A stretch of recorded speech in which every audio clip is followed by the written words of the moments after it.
you mind if I say a few words?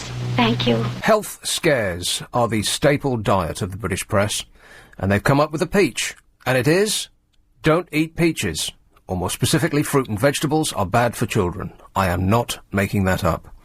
Apparently, nursery school-aged toddlers are at risk of stunting their growth if they have too much fruit and vegetables.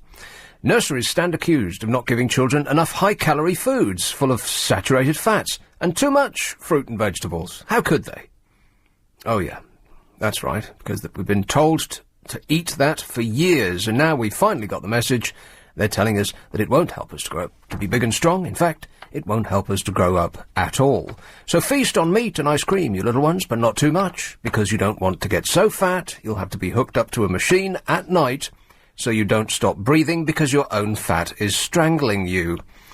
Apparently children as young as 7 are now so huge they need ventilators to counteract the weight of blubber pressing down on their chests when they lay down to sleep. You'd think that at some point the parent of a child who got so fat they need a breathing machine to help them make it through the night might have told them to put the fork down and step away from the fridge. But maybe they're saving up to get a stomach stapling for Christmas. All surgery should get less painful if a new procedure works out. Instead of removing a kidney, for instance, through an incision in the skin, they're now trialling a method of going down the throat with remote tools and pulling the offending organ back out. It leaves no scars, and the patient only suffers a sore throat and a nasty taste in the mouth from having a diseased organ pulled through it. I love the taste of diseased organ in the morning. It tastes like chicken. Looks like haggis.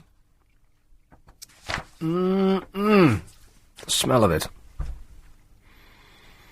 And there was pictures that went along with this story. It's absolutely staggering that that kids are now too obese to be able to sleep safely. And there was a picture of some hapless fat kid with a machine on his face because he has to wear it because otherwise he might not wake up in the morning. Isn't that incredible? What's happening? Dozens of children as young as 6 and 7 have become so obese that doctors are being forced to put them on ventilators at night to keep them breathing while they sleep. I mean, what can you say? The children whose breathing difficulties are blamed on overeating rather than any medical conditions have been judged by the National Health Service to be morbidly obese, weighing as much as 4 times the normal weight for their age. So they're carrying around on their stumpy little legs 4 people. That's how big they are. The excessive weight bearing down on their chest, together with deposits of fat around the throat and neck, mean that the children need ventilators to help them breathe while they sleep. Absolutely incredible. Doctors have revealed that the problem, previously witnessed only in obese adults or children with medical problems, is spreading to children of primary school age as the latest consequence of a childhood obesity epidemic. I mean, that's Darwinism at work right there. I mean, good grief. If you eat so much that you're going to die if you go to sleep, well, don't you think that at some point some alarm bell would have gone off in their mind and they'd think, well, maybe I should, have a salad, for instance. It could be a new type of horror film. If you go to sleep, you'll die because you're fat. And they're too scared. I've seen that. Just sit there. Yeah, I've seen that horror film. It's called The Blob. It starred a young Steve McQueen. Many of the children will need to sleep attached to a breathing machine every night for the rest of their lives. And doctors warn they are at huge risk of dying because they can't get enough oxygen through their fat little faces. Patient groups say the increase in children needing ventilators is evidence that the obesity epidemic has got out of control. Gosh, you don't say. And just a little while ago, I was reading reports that the people who govern magazines, whoever that is, are mortified that otherwise, not fat exactly, but, stars that aren't perfect Barbie doll shapes are having their little love handles removed with a little spray gun. And that's causing children up and down the land, and adults as well, to starve themselves. When was the last time you saw a thin person? Anybody seen a thin person today? No. No. There aren't any thin people left. I think that they should continue with that, or step it up a gear, because if you do actually get influenced by the magazine images that you're seeing, well, make people thinner. Tam Fry, chairman of Child Growth Foundation, says we're seeing this now because we failed to monitor the growth of our children, and these children are being allowed to become morbidly obese. Where are the parents during the course of work? I mean, it doesn't happen overnight. What are they doing? I saw a programme once, and the entire family weighed near enough 100 stone, and there was a 13-year-old, and I think there was a 13-year-old and an 11-year-old, and their weights were, one was 22 stone, the other was near enough 28 stone. And what was shocking about the programme was they were pitted against another family, and whoever lost the most weight would get a holiday. Holiday. Right. Oh, a gastro holiday. There are about 1 million obese children in Britain, according to the British Medical Association. Estimates indicate that if current trends continue, 1/5 of boys and 1/3 of girls will be obese by 2020. 1/3. I think we're way beyond that now. I mean, there are no thin people anymore. I think you'd have to go back. You'd have to go to the 1950s to see like a group of thin people. Everyone's fat, by which I mean everyone. But at which point do you think, well, you know, maybe I just shouldn't eat that cake or have second breakfast? I'm mystified by this. Like, I really am. Like, if you get to the point where you actually can't make it through the night because the weight of your own blubber is pressing down so much that you can't breathe and you have to be hooked up to a machine that takes up, that suckers onto your face like the alien monster, you'd think there'd be some sort of warning bell. I mean, just some sort of survival instinct should kick in. Personally, it doesn't matter how old you are, but the parents standing around and watching it happen, and we'll get the usual, oh, well, it's not because of what I eat, it's, it's my genes, or a thyroid complaint, or blah, blah, blah. Funny that all of these genes, these fat genes that they're just discovering, didn't exist 20 years ago. Now, I thought that genes were passed on. They don't just magically appear out of nowhere. You get them from your parents, right? That's the nature of genes. Well, how come that they've just appeared just now? What is it, like an alien race? It's just been, in fact, that might possibly what it is. In the future, we'll be totally round with just in fact, we'll be like space hoppers, except the two prongs coming out of our head will actually be fingers, because we'll need to press buttons every now and again. But I think our legs will get in much the same way as newts. Don't newts lose their legs? Or have I got that the wrong way around? Oh, no, they gain them, don't they? Some animal absorbs its own legs. And that's what's going to happen to us. We don't need them anymore. We could bounce along quite happily. Anyway, it's 0845 6060 973. The other story that I started with was this. I just had keyhole surgery, an arthroscopy for a torn meniscus. What? Well, you asked. Now they're going one louder. The minister charged with overhauling the NHS is tasting. Ooh, so yummy. Is testing a new form of scar-free surgery in which diseased organs are pulled out through the patient's throat. Doesn't that sound nice? You're curling your lip just at the very thought of it. A hole is made in the lining of the stomach. Then the organ, usually the appendix or gallbladder, is pulled... Why do we need... what's the thing that always goes wrong and nobody can figure out why we've got it? Isn't it the appendix? Is there a purpose to the appendix? No, it's like the pancreas. Not the pancreas, sorry. The gallbladder. Why am I asking you? Because I'm a doctor. No, you're not. I am. I just choose to work here. This is where you think you can do most good. This is where I do my real magic. Mm-hmm. This is your charity work, yeah.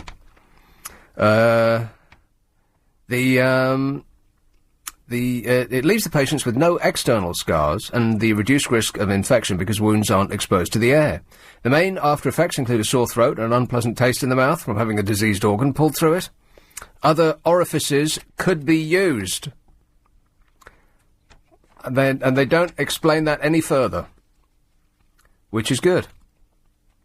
The team are developing a new surgical robot called the Eye Snake. Wonder how many songs that holds.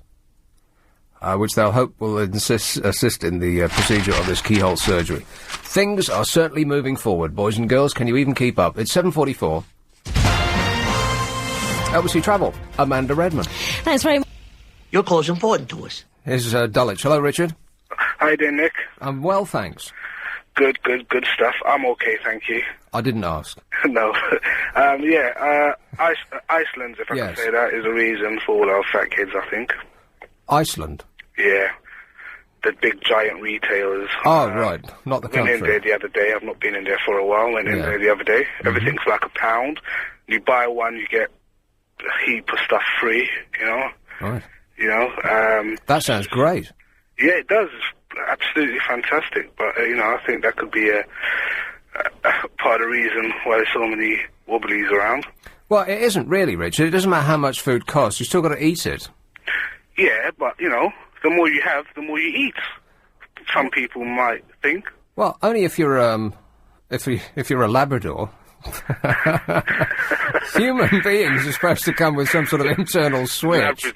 No, but I think, you know, you can't blame these little people. Yeah, you can. There's food around, okay? It's cheap as chips, as it were. Ooh, and that's, chips. And that's all, that's, you know, it's just around. It's accessible, you know? I understand what you're saying. However, I do think that you have to, even if you're 5, you have to accept responsibility for your actions, and you should be put in prison at 5. Well, perhaps that's going a little far, but No, I think you're being a bit harsh. a bit harsh. Yeah, a got bit carried harsh. away there. Yeah. If food, I mean, you don't see everyone driving around in Mercedes, Benz, or Land Rovers because those things are expensive. But you know, if you put up the price of food, then you won't get so many people buying it. you know, Yeah, that's what they say in Haiti. Yeah. All right, thanks a lot, Richard. All right, no, Cheers. Well, he's got something there. You know, if nobody could afford food, then there'd be far fewer fat people. Maybe there's a very good reason for doubling the price of food, so fewer people will be able to afford to eat. Problem solved. I can't see any downside to that. Can you, Raj? Wouldn't it lead to some sort of excessive violence in the streets? Well, it's so funny you should say that, because this is sort of related, but biofuels. Now, you know that I think it's from tomorrow, 5% of the petrol that you stick up your car is going to have to be made out of biofuels by law. Now, they've done this because the government is keen to be seen to be saving the environment. Not actually saving the environment, but keen to be seen to be saving the environment. You see, it's like one removed. It's a vital distinction. Because it's not actually saving the environment, it's going to make things worse. But it's one of those things, and it's almost as though, despite all evidence to the contrary, it won't make any difference because they've started on this process, and they're kind of blinkered, and they've got their fingers in their ears. So, which needs 4 hands. And they're humming loudly to themselves, and they're saying, "We're not listening." This is about specifically about Tesco. This one, but I think it's common across a petrol in. Seems to be something wrong with my brain today. I like get halfway through a sentence and then just die away. Maybe I need a service. Tesco has made false claims about the source of green fuel sold at its service stations, according to an investigation that found that the chain sold one of the most environmentally damaging types of biodiesel. An investigation by Greenpeace found that 30% of the biofuel in Tesco diesel came from palm oil. Now, when I was in Thailand just recently, I did see fields of palm trees as far as the eye could see, and I wondered why have they created this monoculture? What's this, Abigail? It's for you, it's your Sony Award. My Sony Award. I'd like to thank myself, without whom none of this would have been possible. So what is this, Raj? I do believe some people have been campaigning to get you a Sony Award. Right, yeah, that'll work. I started the petition, so feel free Yeah, to sure thank you me did. as well. Mm-hmm. The remaining 70% of biofuel was from soya. Okay, so 30% of the biofuel in diesel came from palm oil. The remaining 70% was from soya. And like I say, when I was in Thailand, you drive from the airport, and there's fields and fields and fields of serried rows of palm trees for as far as the eye can see. And I thought, wow, this... it looks quite nice, because you're not used to seeing a lot of palm trees. But then I thought, well, why? And it's only occurred to me now, having come back here, that this is what they're growing it for. They've chopped down forests and jungle, like fields of jungle. You see what I mean? I think I need a tablet or something. Have you got any tablets in there, Rod? I like a green one, please. That's what they're doing it for. They've created this monoculture on both sides of the road for mile upon endless mile in order so we can stick it up our cars.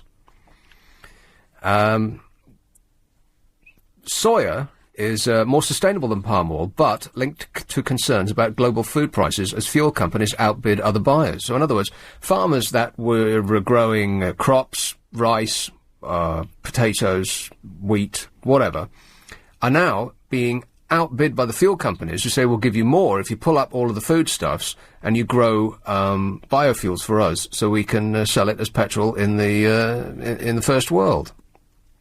And why would they say no? I mean, if they're going to earn more money with essentially less work, then of course they're going to say yes. However, the knock-on is that people can't afford food anymore because there's much less of it. From tomorrow, fuel suppliers will be legally obliged to ensure that at least 2.5% of the petrol and diesel sold in Britain comes from crops. The law is designed to reduce carbon dioxide emissions, but companies are allowed to comply by buying cheap palm oil from plantations created by chopping down rainforest. Are you with me? They're chopping down the rainforest to reduce carbon dioxide emissions. The rainforest being the only thing that actually reduces carbon dioxide emissions. It sucks them up through its little leaves and squirts out oxygen, right?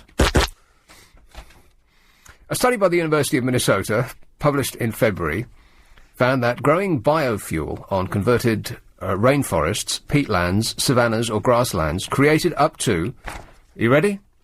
Guess how many times more carbon dioxide than it saved. So they're growing biofuels on rainforests and peatlands, you know, lands that were that had sort of multiple cultures, little butterflies fluttering by and wriggly snakes and, you know, all of that David Attenborough stuff. Created up to, guess how much more carbon dioxide than it saved. Are we talking 89,000? 89,000 times more. Yeah. So annoying. Deliberately guessing way too high so that the actual number seems small. 420 times more carbon dioxide than it saved. It's insane. So the measures that the government are bringing in order to save the planet are going to kill it much faster than if they'd just done nothing. But a loophole in the government's biofuel rules allows companies to disguise the origin of the crop. Tesco, which has more than 400 petrol stations and 13% of the British fuel market, does it? 13% of the British fuel market? I never see a Tesco petrol station. Where are they? Next to Tesco's, usually. That's why I never see them. Tesco's initially denied using palm oil in its diesel and said that it shares concerns about the environmental damage done by palm oil. A spokesman said initially, the feedstock we use is rapeseed and soy. There is no palm oil whatsoever, they said. When pressed, he admitted that small amounts of palm oil might be used in some parts of the country. Itsy-bitsy woo-woos. He said that the only recent example was in the northwest in January when Tesco biodiesel contained 10% of palm oil. When they were told of Greenpeace's findings, Greenpeace found that 30% of the biodiesel came from palm oil. First Tesco said none. Greenpeace asking the questions, knowing that in the test that the sample that they took, 30% of it was made of biofuel. They pressed further. When they were told of Greenpeace's findings, Tesco issued a new statement saying, we try to minimise the use of palm oil, but levels do go up and down. We shouldn't give a set limit. So from none at all to, well, we don't know. They said that the concentration of palm oil in its diesel was the responsibility of green energy and blah, blah, blah, and so on and so forth. Palm oil is the leading cause of rainforest destruction in countries such as Indonesia. Trashing these forests for palm plantations massively speeds up climate change. So, once again, it's like another government target that is having the exact opposite effect to that which was intended or stated. And some point along the line, you'd have to think, well, all of these government targets are having the opposite effect to that which was intended or stated. So either it's incompetence on a gigantic scale, or they're planning it like this. Are they actually encouraging the destruction of the Earth for some sort of, I don't know, it seems like the sort of thing that James Bond would be on the case of. Oh, hey, we're coming up to the time in which I have to be quiet. LBC. We are gathered here today. Oh, no, I'll just finish with this climate change thing, and then we'll go to talk about something else. The number's 0845 6060 973. And food prices around the world have been going up and up and up, and there's shortages of basic foodstuffs. And Waitrose didn't have any pasta on its shelves for a little while there, and Sainsbury's does. I went around there today. They got no end of it. But a food basket that cost... it seems like last time I went out and bought food, it was £100. £120, something like that. £200 today? How on earth did that happen? I mean, I didn't buy anything that was unusual or that was particularly expensive. Bought some wine. They were about £5 a bottle, you know, because I'm tight. But, how did it become £200? Were you buying luxury chocolates? No, none at all. I'm glad you reminded me, because I'm running out of luxury chocolates. But the UN is predicting food riots and is actually predicting food wars. Food wars and water wars. Did you hear about Barcelona? They've run out of water. I'll talk about that in a second. The import bill for the world's poorest countries of wheat, corn and milled rice is forecast to rise by 56% this year. This is the stuff that they... So, in other words, half as much again for people who couldn't barely afford to eat in the first place. It'll rise by 74% for vulnerable African nations, a report by the UN Food and Agriculture Organization predicts. Food prices have sparked riots in, you ready? Egypt, Cameroon, the Ivory Coast, Senegal, Burkina Faso, Ethiopia, Indonesia, Madagascar, Haiti, the Philippines, Pakistan and Thailand. That's everywhere. Apart from here. Not yet. Hampstead, hello, George. Hi, Nick. George. How are you doing? I'm all right. Full, thanks.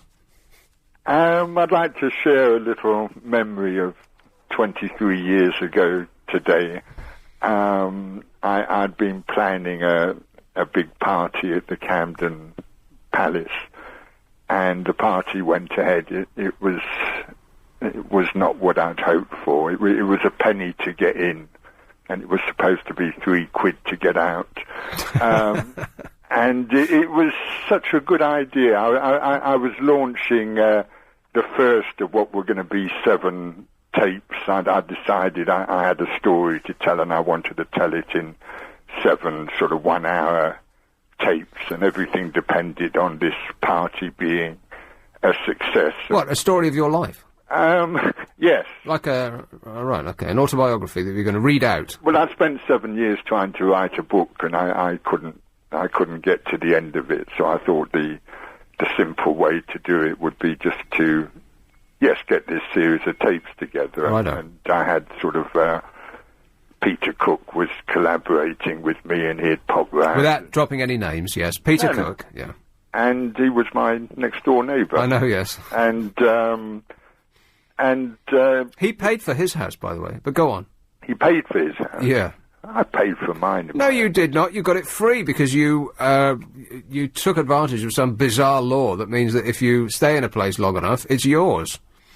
Like if I went to Harrods and nicked a shirt. And the landlord made no and just kept a hold of it for enough years, then suddenly it wouldn't be theft anymore. It doesn't make any sense to me. But anyway, go on. 12 years. That's the way the law was. Well, you know, the law is an ass on that and many other probably issues. Still is. It wasn't. I wasn't clever. I mean, there was nothing clever about it, right. and I didn't do anything clever with the money I received either. No. It all seems to chime in with 23 years ago today at the Camden Palace, but it was. So how many people showed up? There were about 700 people paid a penny each to get in, but Did they? How many paid to get out? £3 to get out? No, nobody. A few did offer. I mean, the idea was they'd pay £3, and then in 2 weeks' time they'd come back there and they'd get a copy of the tape for free. And of the first tape, and I was going to release them at fortnightly intervals, or running up to July the 10th, and I'd started prophesying amazing things were going to happen on. And did they? July the 10th, 1985. Oh, I remember it. No, I don't remember it. They sank the Greenpeace ship, the Rainbow Warrior, got sunk that day. Yes. But that's not what I was expecting to happen, even though Iceberg, was it? No, it was. I mean, it was going to be the day that the 7th of these tapes came out, and this was going to have an amazing effect on. How did you get 700 people to come and hear you speak? I didn't speak. It was a music event, and who played? Oh, no, nobody famous. But how did you get 700 people to go? We had an open-top bus with a West Indian steel band on top of the bus. Right, and then I restate my question with added emphasis. How on earth did you get 700 people to go? A steel band? Oh. We went round. Did anybody listen to those for more than about 2 minutes? No, we went round with the bus, and then it was like telling people, bring 99 friends, you'll all get in for £1, you know. So. I think you're overstating, George. No way did 700 people show up. 7, I could believe. No. And that was my second party at the Camden Palace that year. Is the Camden Palace still going? Are they it's still called something else now. Moco or something like that. I haven't been to it since it changed its identity. Right. You're making a stand. But I did have three catastrophic parties there, all in 1985. But, well, if you're going to have a party, I suppose make it catastrophic, yeah. Well, I think they are the best stories, the disaster stories. Oh, yeah, absolutely. In fact, that would be a good name for a political party, the Catastrophic Party. The Catastrophic... You want to think about that, George? It's fun what's going on at the moment. Russell Brand's going to be in London this week. I'm going to try and... Really? Is he going to say anything funny?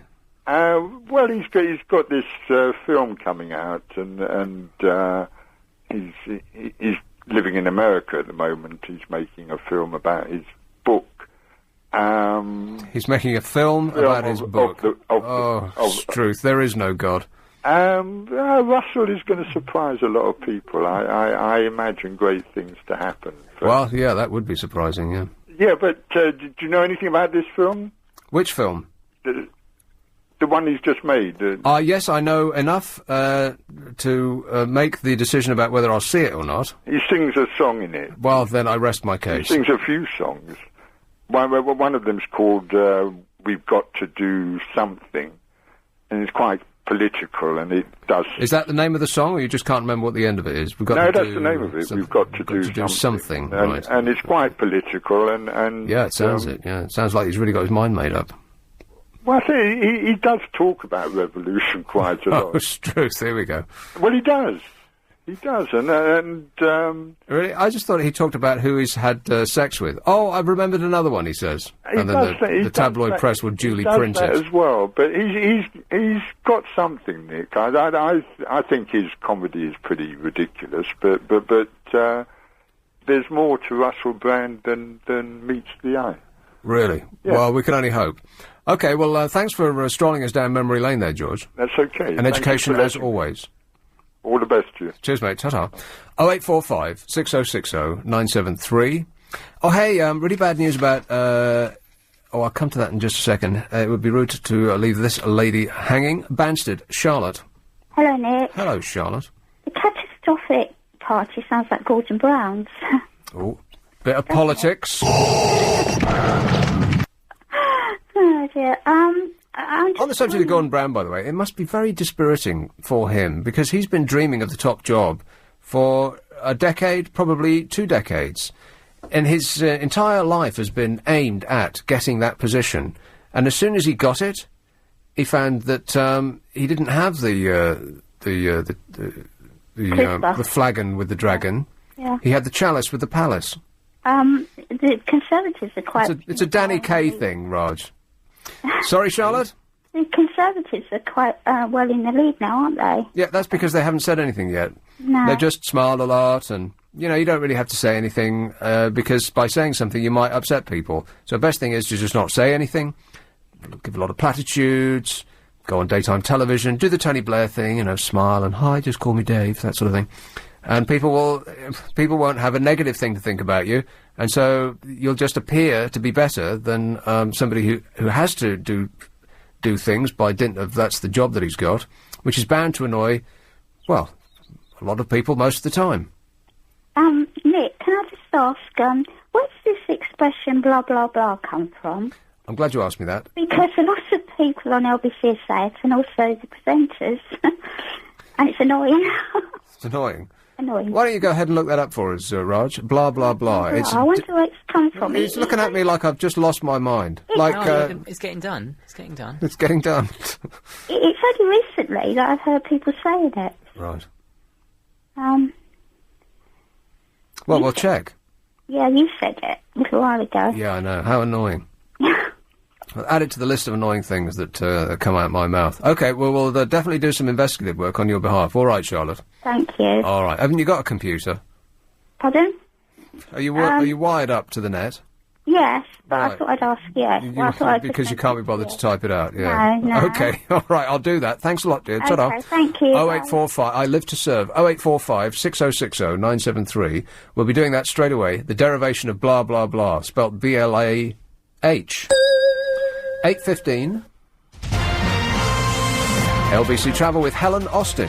Thank you. The M4 has fully reopened. Hey, we have a How Low auction running at the moment. It's for an HP laptop, this one. Closes tomorrow evening at 7 o'clock. It's an HP laptop with an Intel Celeron processor. My favourite it's got celery in it.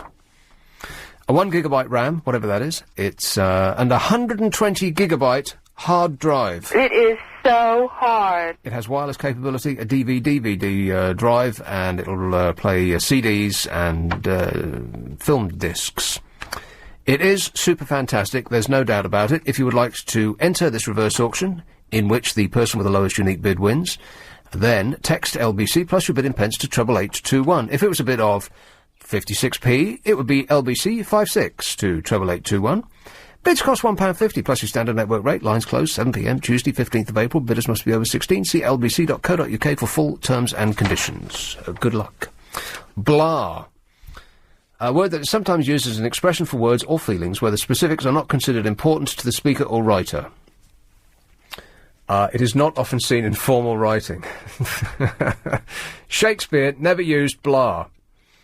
It's a token word with no meaning of its own, usually used to illustrate generic, boring speech. Blah, blah, blah. Etymology and history. It's the word likely originated as an echoic or onomatopoeia, in this case representing a block of speech that is drawn out, boring or vacuous enough, so that all that is heard is the repetition blah, blah, blah. So that's how people sound when they're really being really boring and all talking on like that, and it just all sounds like blah, blah, blah, like that. Hence onomatopoeia. Spell onomatopoeia, Raj. O-N-A-M. Oh! No, but thanks for trying. Historically similar and potentially influential words are blather, a Scottish word meaning to chatter or babble. Blab, first used in 1535, meaning one who does not control his tongue. And blabber, used in 1362, or blabbermouth. These things go back a long way. So there you are. It's like an education, isn't it? No. Estate agents. Robin King, the director of Move With Us, said the current climate means fewer people wanted to buy properties, with first-time buyers and families being squeezed out of the market altogether.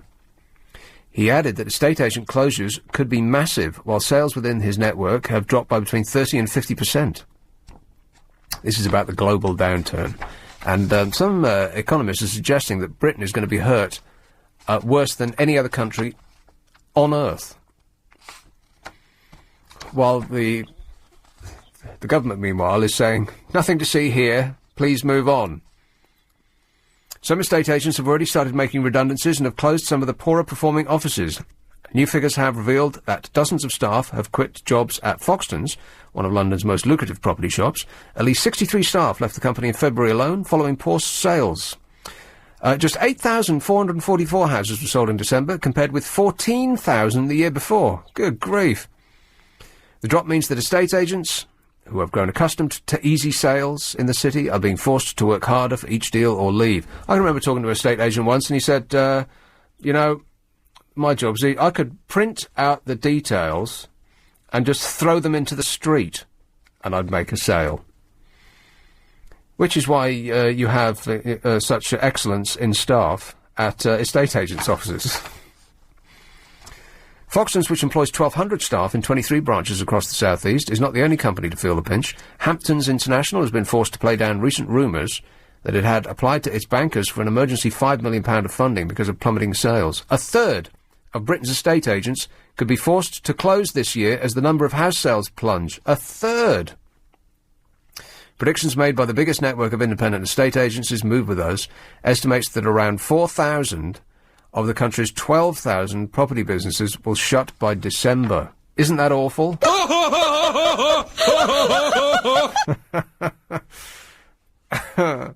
Why do people hate estate agents so much? Because they're smarmy and their tie knots are way too big. They look like Premiership football. Oh, yeah, that's right, yeah. There's a great need for lessons in tie-tying. Because It's about that big. That fat tie thing that's about the size of a dinner plate, that's really old. I mean, that was there for about a summer, and it's one of those fashion disasters that people think... I don't know, maybe they had... maybe the champagne had gone to their brains. But they thought that it looked good at the time, but they just got sort of... Premiership footballers are particularly, as you say, prone to this. And, I don't know, maybe the smell of the paint that they paint the lines with has affected their tiny little brains. But somebody should just pull their knots tighter. They were always playing football. What? Maybe because they were always playing football, they never had the need to tie a tie at school. They always took them off and made goalposts. That's why no one ever taught them properly. Right. A theory for everything. You should have your own show. Electric Parade. Oh, Tallulah. Hello, Lord. Heyo. Did you see what I put in there? In where? I said, hello, you.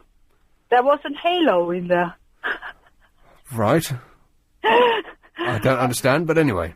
Well, you know, don't know what a halo is. Halo? Yeah. Yes. It's like when you're really, really good and you have this little shiny thing above your head. Like Jesus? Exactly. Right. So I put two in one. I said, hello, you, and halo, you. Right. So I'm like Jesus. Just do what you want with it. Right. Can I just say that I'm not like Jesus? That Okay, wasn't a then. statement, it was a question. Go ahead. Well, I use blah, blah, blah very often. I love to say it because there's a certain sound in there which makes me happy. Well, it's the B and the L put together, you see. It's explosive. It is. Yeah. So And three in a row, well, that's like three sneezes in a row. I mean, the first one is pretty good. The second one is like, oh, fantastic. And the third one... Oh, I have another version. I always say, blah, blah, blah, blah, blah. Right.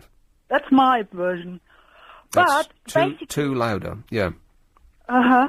But the reason why I'm using it is, you know, when you want to say something, you want to put a string together, a red line, and then there comes a bit which would probably take the concentration off for where you want to go.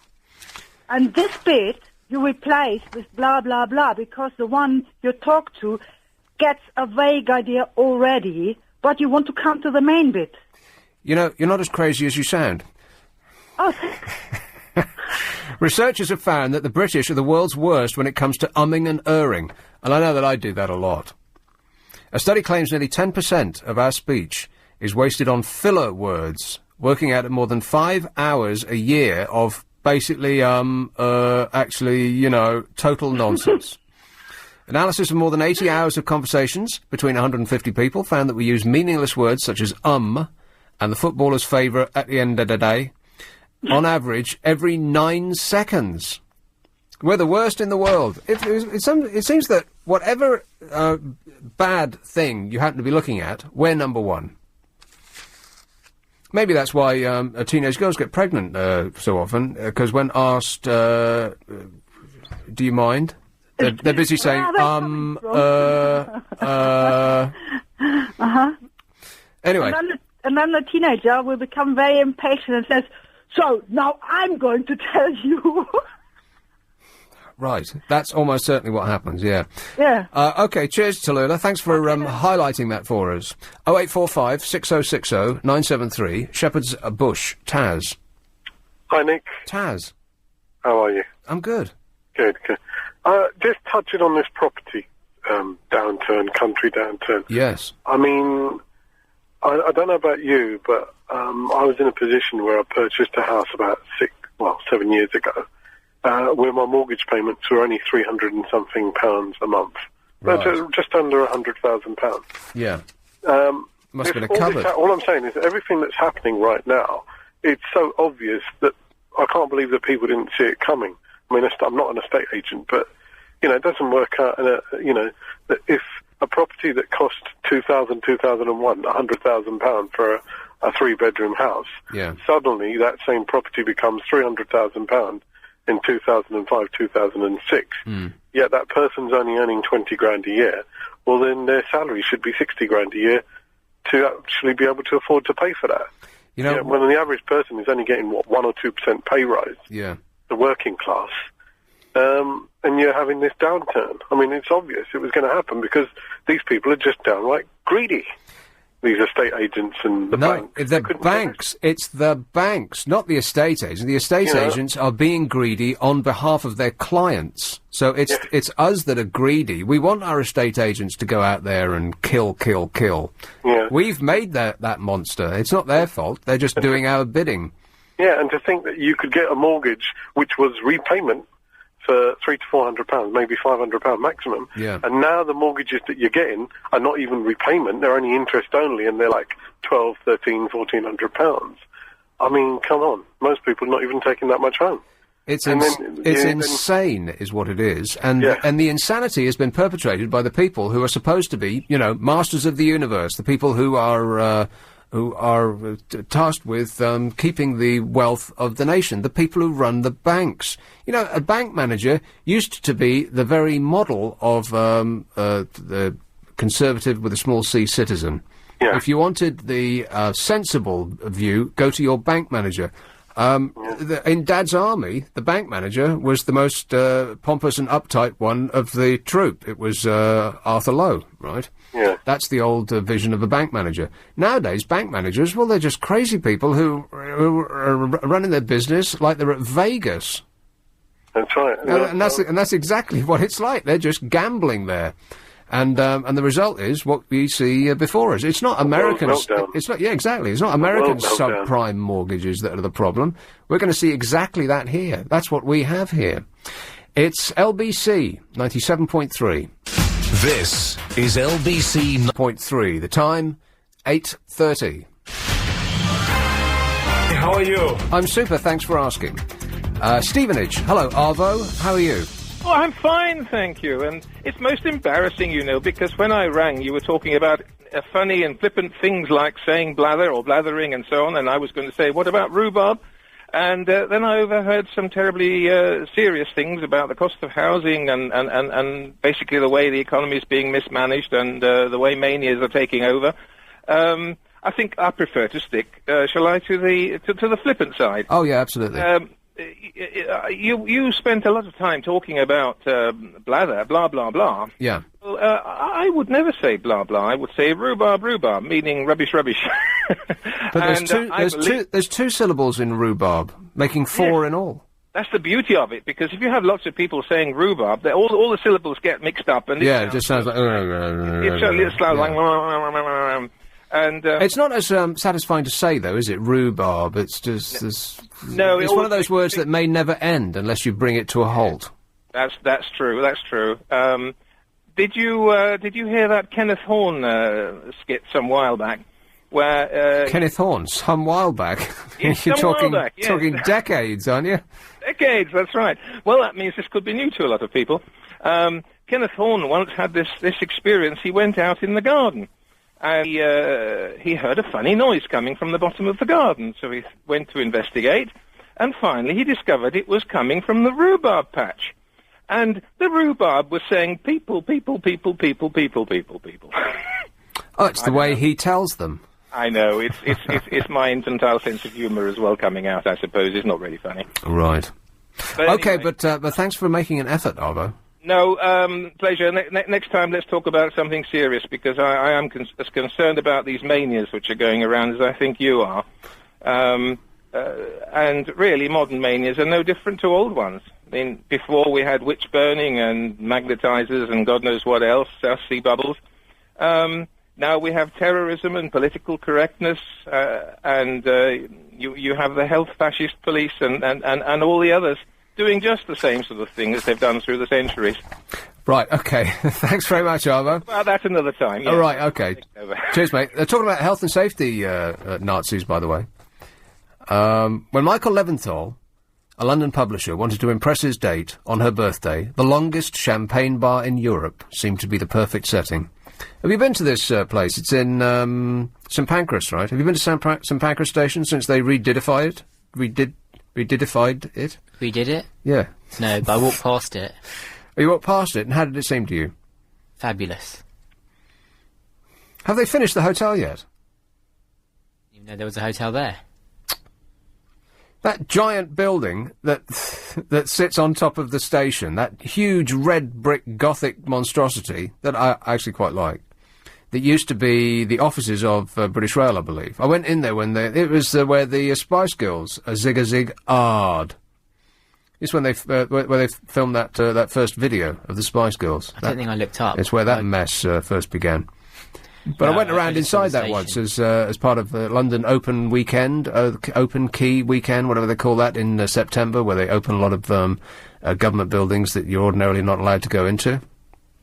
I thoroughly recommend it. And people open their own personal houses and, London clubs that you have to be a member of. They'll throw open their doors. And oiks like me get to tramp around with our smelly trainers, just clogging up the place. It's like through the keyhole without Lloyd Grossman. Exactly. I wonder how much money he makes from those sources, by the way. I mean, for a man that most people find really irritating, he's done fantastically well, don't you think? Piers Morgan, the same. Most people hate him, too. There's that programme on, is it ITV, called Headhunters or Head Cases or something like that, which is supposed to be the new Spitting Image. Oh, the cartoon one. Yeah, and it is the new Spitting Image, apart from it not being funny. I counted the amount of writers on that programme. It's 11. 11! To make a show that lasts, 27 minutes? That's not funny. By which I mean, at all. The cartoons themselves are quite amusing. I mean, Jordan's gigantic assets swinging around in 3 dimensions. That's funny. But what he actually says, not that amusing. I went to the Museum of Spitting Image once when I was younger. It was in Covent Garden. Oh, really? It presumably doesn't exist anymore. They've sold all that off, haven't they? They've melted them down. But I remember when I went in there, it seemed to be just one room, and not a big one at that. Right. So you felt duped? Not really, because I got free vouchers to go in. Well, shut up then. Okay, so back at St Pancras, it is the longest champagne bar in Europe. Now, I know about the glamour of rail travel and all that, and they're trying to, evoke the era of steam and, Pullmans and Venice Express, whatever that thing's called, the Orient Express. But really, do you actually want to go and have a drink in a railway station? That's where drunks hang out, isn't it? Surely if the drink service is anything like the train service, you'd have to wait for hours. Yes. So anyway, this bloke, what a story. How romantic. He wanted to take his girlfriend that he really, really loved to the longest champagne bar in Europe. The perfect setting for her birthday. It was her birthday. So Leventhal, 35, made a booking at the new St Pancras station, whose 96-metre bar has been promoted as the perfect meeting point for lovers. 96 metres! Yeah, they'll have one barman. When you're ready, mate! They could make announcements of the drinks. Exactly what I was thinking. The pint of bitter is now pulling in. Yes. At the other end. You'd need to take a bus from one end to the other. So anyway, he called up to make a reservation. He also emailed a request for help in arranging a birthday surprise. He asked whether it could be whether he could bring a candle and have it surreptitiously placed on a cake, brought to the bar, and presented to his companion when she was least expecting it. How beautiful is that? How thoughtful. How very unlike a man. In its 140-year history, St Pancras has survived steam trains, bombing raids, and a massive electrification programme. Hitler himself did his very best, and it still stood standing. But a candle, apparently, was too much. Leventhal was baffled to be told that a full risk assessment of the 4-inch children's candle would have to be made before it could be allowed on the premises. Senior officials would have to give their approval and safety measures be put in place. An email from Raymond Lay, the bar's events manager, explained, "I have asked the station operations if we could be allowed to have a lit candle at a champagne bar." They speak just like a policeman. Maybe he was a policeman in a previous life. He says, "I've asked station operations if you could be allowed to have a lit candle at a champagne bar for a birthday cake, and they have said that we will have to submit a risk assessment form stating what the risk will be to the bar and the station, and what we will put in place to combat any possible risks." I am not making this up. This is for a 4-inch children's birthday cake candle. The risk assessment form will then have to be put to Mike Page, head of station operations. There was one snag. The email noted, "Unfortunately, Mike Page will not be back from holiday, so the champagne bar will not be able to let you light a candle for your friend's birthday cake." St Pancras, you remember, was built at the height of the steam age, when blazing furnaces filled the station every day. The date in February went ahead, but without the cake and the candle. The couple found themselves in an empty bar, staring at a parked Eurostar. She is no longer in contact with him. Ah. The station, which was opened as the Eurostar terminus last year, said the champagne bar was right to have demanded a risk assessment because of the potential danger from a naked flame. If permission had been granted, a spokesman said, a fire extinguisher would have had to have been on standby in case the candle burnt out of control. Now, if you're in a hole, stop digging. Any person in possession of their right mind would obviously see this as ludicrous. So the paper contacted the station, and instead of laughing it off and saying, "Oh, well, that was just, an under-manager who was just abiding by the rules as written," but, logic would allowed him to, forget that. No, they didn't say that. They dug their heels in and insisted that he was right. A 4-inch candle. An extinguisher would have had to have been on standby in case the candle burnt out of control. The whole world's gone crazy. And the other side of this, there's so often a story with another story on the back of it, so you have to bring both in at the same time, is completely unconnected, and that's GPs will shortly be refusing to answer their patients' problems. But that's perhaps for another day. East Molesey. Leslie. Hi, Nick. Where's East Molesey? In Surrey. Surrey. Ah, it must be a delight. Right near Hampton Court. Oh, yeah. Right, okay. What I wanted to ask you, or tell you, rather, I really want to sell my house. right? Right. Best of luck with that. Yeah.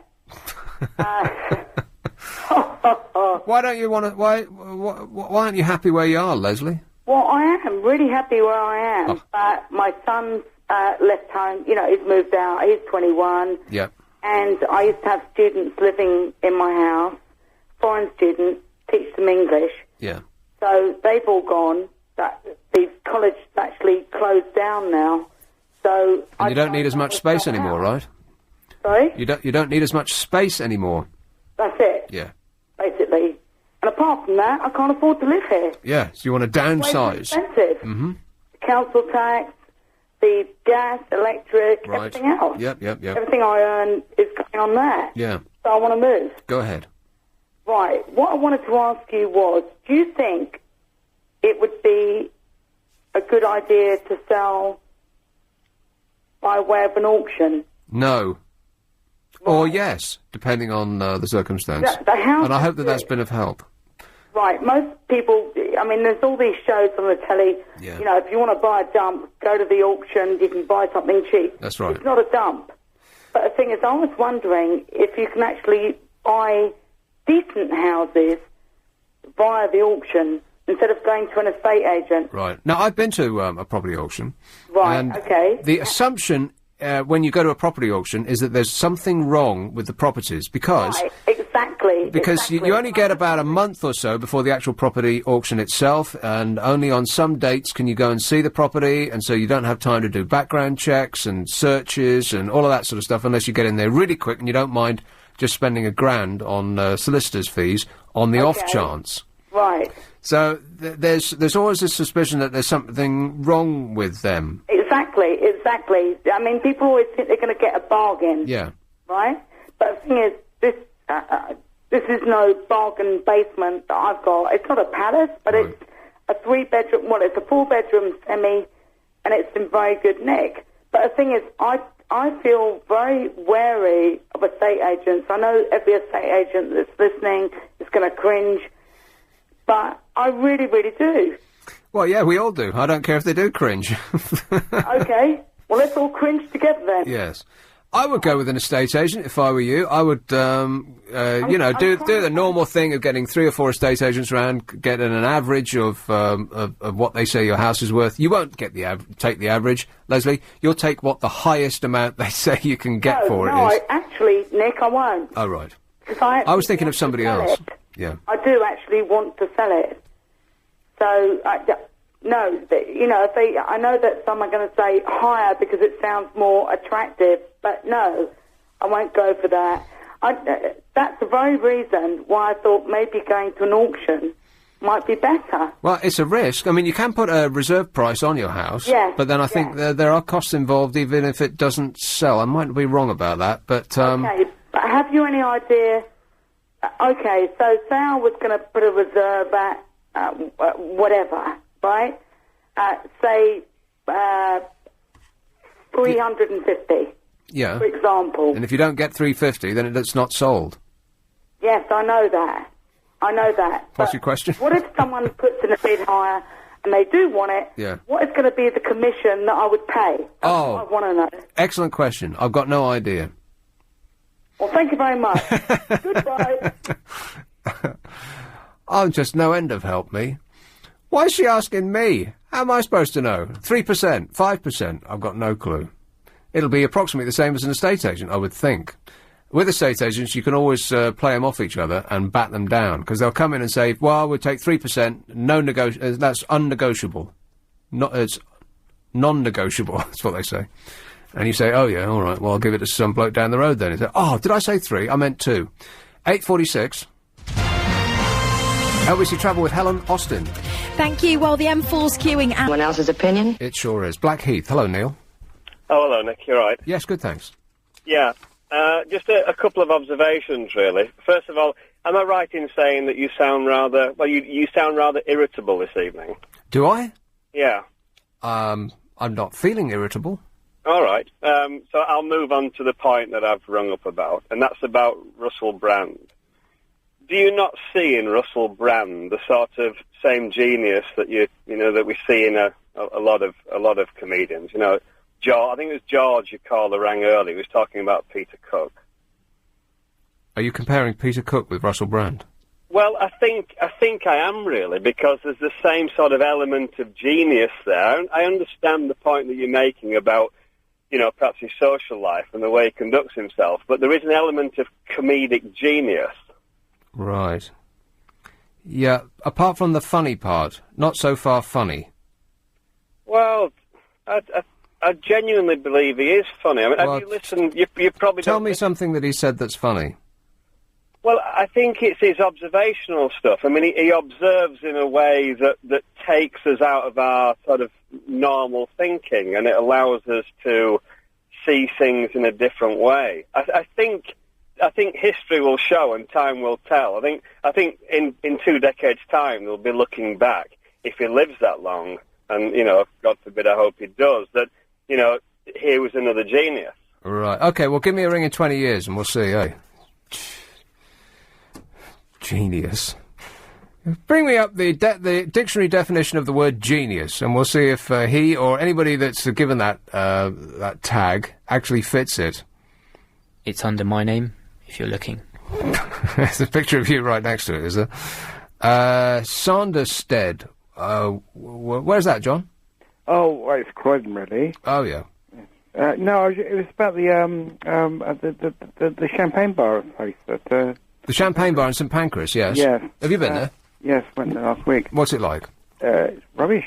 Rubbish? Well, it's not... They keep saying it's the biggest one in the world or something. In Europe, apparently. Europe, sorry. Yeah.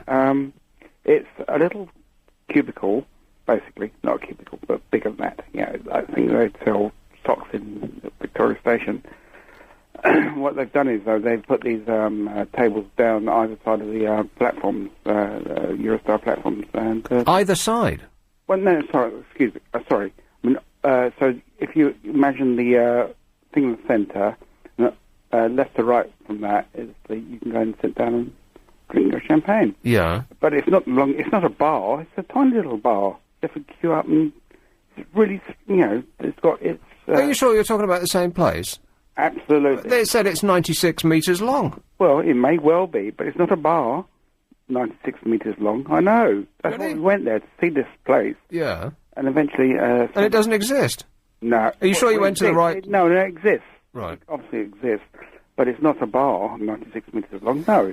It's a place you go and stand there and you wait behind everybody else and get your champagne or whatever you want to get. Right. How much is a glass of champagne? Oh, well, we bought the cheapest. Naturally. £7.50 is the cheapest. Right. For a glass? And presumably that's a small glass, right? Oh, yes, it's a small glass of champagne, yeah. That's the cheapest. Just because my lazy friend... Oh, but the petrol station, it's stunning. Is that what she said? Pardon what? Is that how she put it? Ooh. Yeah, just like... I would find that really annoying. How about you? Well, I thought... Yeah. Go down the pub and... But anyway, sorry.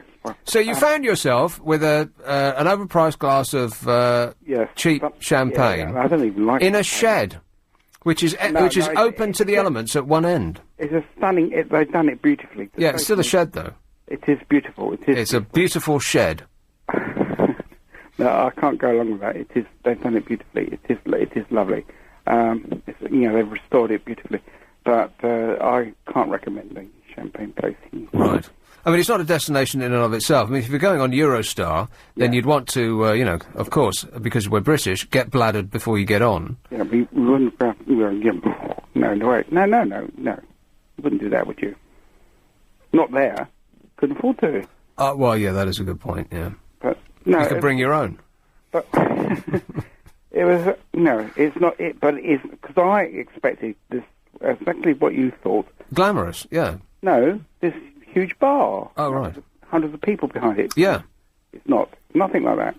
And were you solitary drinkers? No. Surprisingly not, no. There were people, lots of bottles of champagne, and we just had one glass each. Huh. Well, I would suspect with with what's about to happen to the city, then there'll be a few fewer people drinking champagne there from now on. But you don't recommend it? Not for champagne. Right. Okay, well, thanks for the spy report, John. Okay. Cheers, mate. Bye-bye. Britain could be hardest hit by the global credit crisis, as banks in this country have racked up bigger losses than anywhere else in the world. A new International Monetary Fund analysis shows. Now, this is not what we're being told, is it? We're being told that we're all in shtuck because America undersold its mortgages to people who couldn't afford to pay them back.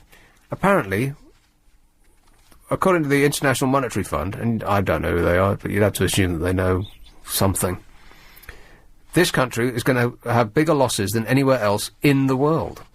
The IMF expects British banks to lose more than £20 billion, equivalent to 3% of gross domestic product, from the international meltdown in subprime mortgages. America is only going to lose 1.4% of its GDP. So we're twice as bad off as they are. But isn't 3% of America's GDP? Well, I knew you were going to say that, but then, of course, it's a percentage of your GDP. The actual amount is irrelevant. If the percentage is the significant figure. Smart ass. Borrowers face... Isn't it great to be back? Don't you love working on this show? I love it. Borrowers face even higher charges from banks, which are expected to try to recoup their losses by charging more for mortgages. You see, the interest rates just went down. Mortgage rates are still going up. So the Bank of England can bring the interest rates down as much as it likes, because the banks, they're basically so screwed that they're just not going to pass on the rate drop. Families face increasing costs in the coming months. In recent months, mortgage costs have risen sharply, despite the bank cutting base rates twice. Lenders have found it increasingly difficult to borrow funds. The IMF said that the poor state of Britain's public finances meant that the government could not use tax cuts to alleviate household bills. What, even after Dear Prudence has been running as prudently all this time? British banks are exposed to billions of pounds of American subprime mortgages where expensive home loans were offered to people who couldn't afford them. Now, it's like I was saying before, bank managers, they used to be the upstanding members of the community. The sensible members of the community. They've just all gone crazy. They're lunatics. It is like they're at the tables in Vegas throwing dice out. That's how banks are run these days. The whole world's gone crazy. A Treasury spokesman said, "Don't panic."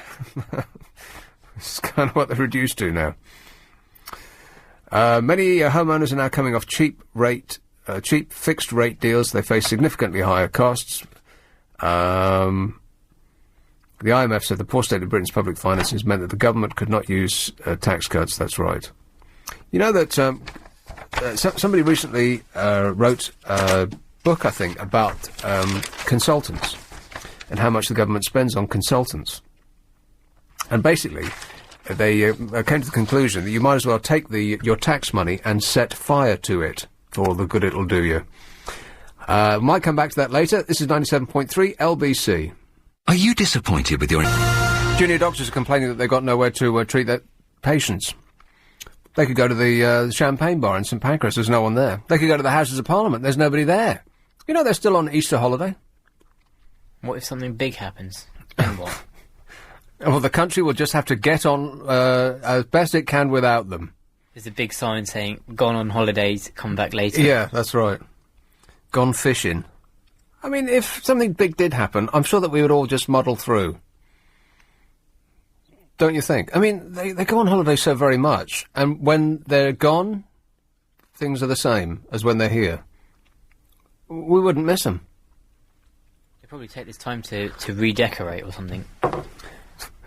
Add some new features to their bar. Oh, funny you should mention that. Guess how much taxpayers' money was spent by ministers on eating last year? On lunch. That's right, £5 million. £5 million on lunch. What? More than £100,000 of cash went on maintaining their own wine cellar. Even the Department for International Development, responsible for distributing aid to the world's poorest countries, managed to spend more than £260,000 on itself. What a racket.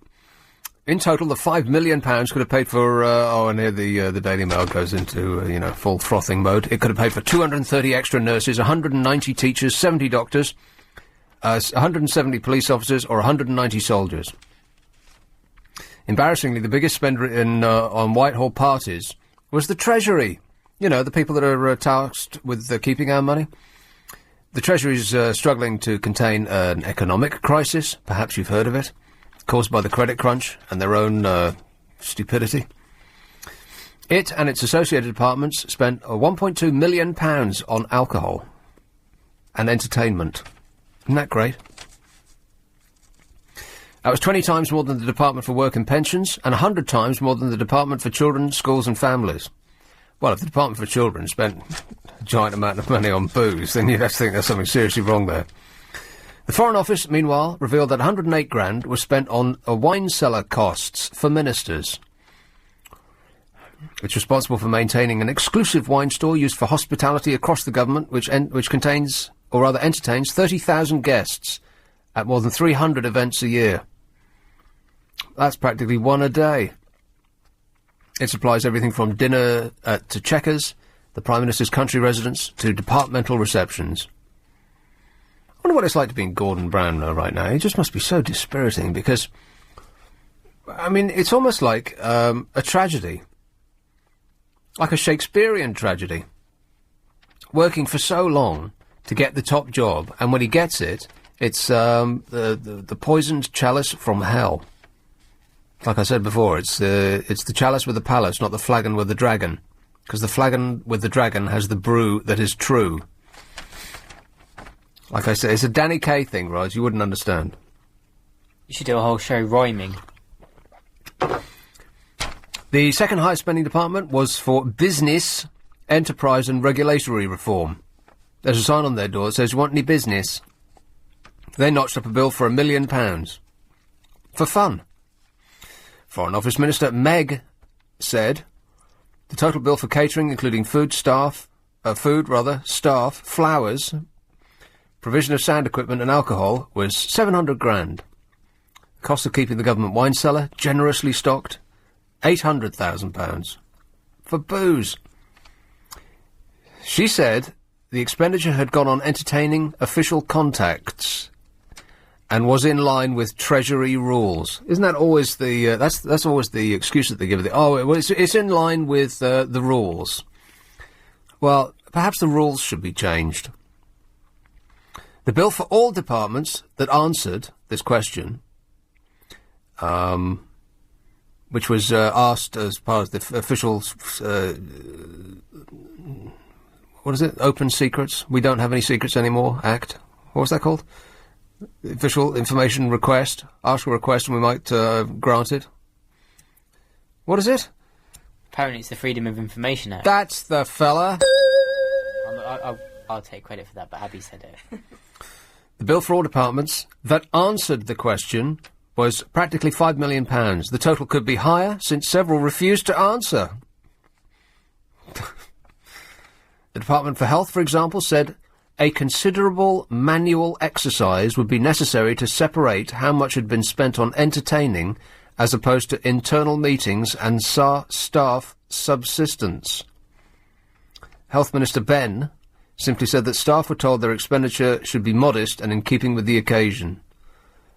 Or, i.e., whether there's any management there, in which case, push the boat out. Just a little indication of how they're spending your money. But that is as peanuts compared to this. This is about a book called Squandered, How Gordon Brown is Wasting Over £1...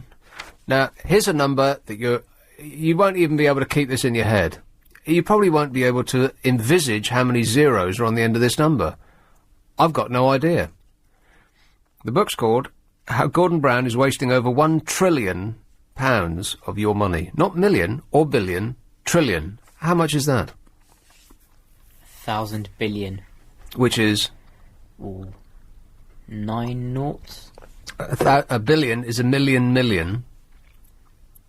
So it's 1,000 million... 1,000 billion. 1,000 million. Yeah, if you want to be American. Is business getting tougher? Are you feeling the pinch? Yes, I thought so. Most of us are. Taxes are up, energy bills are rising, likewise food costs. Travelling to work, whether by car or train, has never been more expensive. I used to fill up my car with petrol a little while ago. It was 50 quid. Now it's 60. I shopped, did the weekly shop. It used to be £120. Now it's 200. And this is just months ago. How on earth has that happened? And that's a direct question to you, Raj. I'm still going to go with the luxury chocolates. You're just not telling us about them. Or sharing them. Well, I've got a Jaffa cake. It's not luxury. It's a bit stale. For those planning a holiday in Europe, brace yourselves for a shock. The pound's purchasing power is deflating like a punctured lilo. Quite right. This is Jeff Randall, who is the business columnist for The Telegraph. Have you seen how much the euro is worth now? It's like 80p. It used to be 60, not very long ago. A matter of months. It was 60p. You could go to Paris. You could buy a three-piece suit. You could stay in a suite in a top-class hotel. You could buy dinner at a Michelin-starred restaurant and still have change from threepence halfpenny. If you were hoping to ease overstretched budgets by taking out a bigger mortgage, it's probably too late, he said. House prices are suffering their steepest decline since the property market fell apart in September 92. Not only is the value of your collateral shrinking, so is the willingness of banks to offer new deals. Well, they haven't got any money anymore, have they? Because they squandered it on fripperies and they gambled it away. It's basically what it is. That's what they did. Like a bloke who goes into your high street bookies and he puts it all down on a horse.